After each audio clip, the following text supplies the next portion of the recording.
I like cooking a meal that I'm gonna spend time with, starting early afternoon and making something for a large group of people for dinner.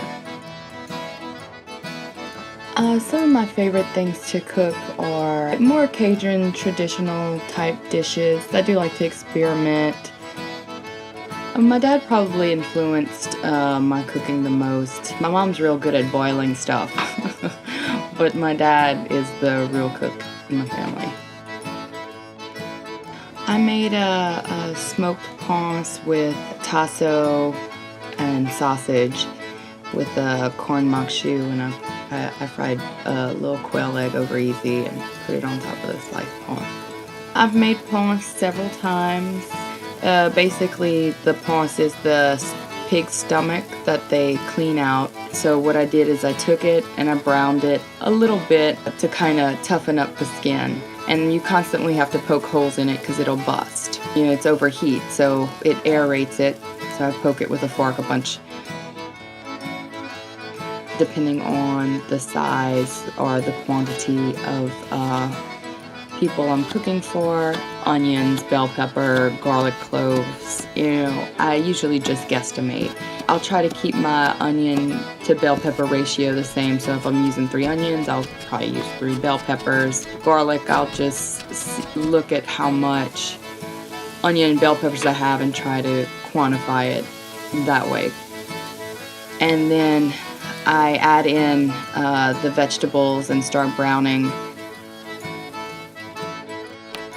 So usually I use sausage and tasso as a filler. If I'm cooking for a bunch of people, I'll probably get, 2 to 3 pounds of sausage to add in.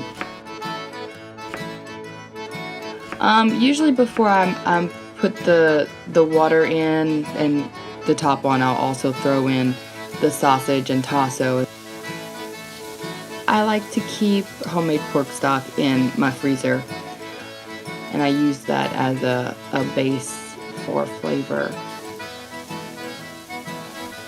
Once all my vegetables are browned and I'm ready to put the top on the pot and let it simmer, I'll add the stock in, and usually a little bit of water. I let it cook for about an hour, hour and a half is usually a fair time, depending on the dish that I'm cooking. Being that this was smoked meats, this dish was technically already cooked before I put it in the pot. So simmering this is just on a low degree of temperature. So the way I make my corn maque choux is I like to use, instead of oil, I'll use belly bacon and reduce the fat down and use the oil from the belly bacon to fry the corn in. Once you fry the corn, it breaks down the starch and gives it a sweet flavor.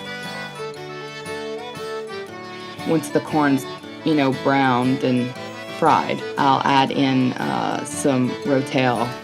Drain the liquid out, stir it in, let all those flavors melt together. It can take anywhere from like 15, 20 minutes to 30 minutes, just depending on how sweet you want it. The longer you cook it, the sweeter it's going to be, because the more starch is going to break down and turn into sugar. One of my favorite things to eat growing up was a fried bologna sandwich with a fried egg on it over easy on some Evangeline made bread. And so if you look at a ponce, whenever it's pretty cylindrical, and so when you slice it up, you slice it into slices that look like ham. And I was inspired to fry a little quail egg over easy, just to add a little decadence to the dish. And it definitely did. I'd say that I spend majority of my time in the kitchen, either cooking in it or cleaning in it or visiting with friends. I find that it's a place that people enjoy gathering in the kitchen. It smells good.